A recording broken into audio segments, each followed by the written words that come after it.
काहे तू तो बाड़ू खिसियाई, लागता कि भैया से भइल बा लड़ाई।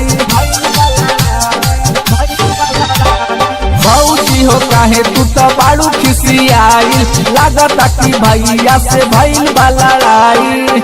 हमके बताव अपन हाल हो, हमके बताव अपन हाल हो।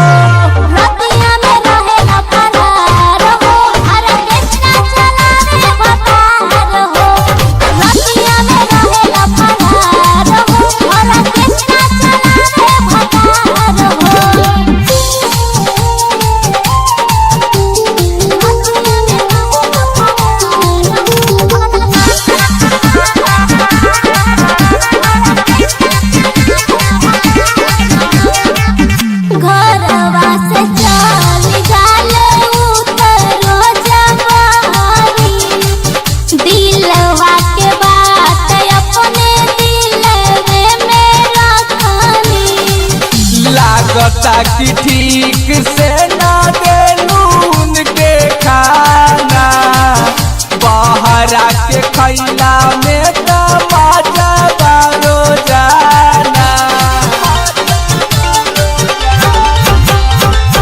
घरवा से चल जाले उतरो जवारी, दिलवा के बात अपने दिलवे में रखनी।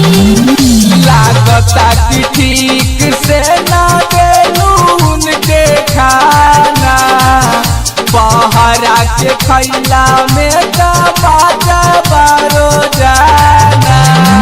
कहिले बतिया साच हो जाइबू तू माला माल हो।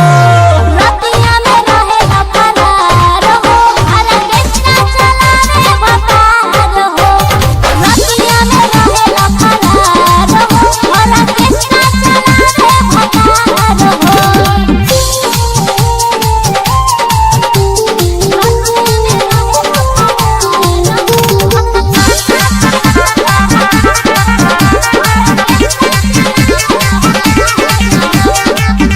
शंकर पटेल देवरू करतावे तांग हो, तोहरा से संदेया के भरी गइल मन हो।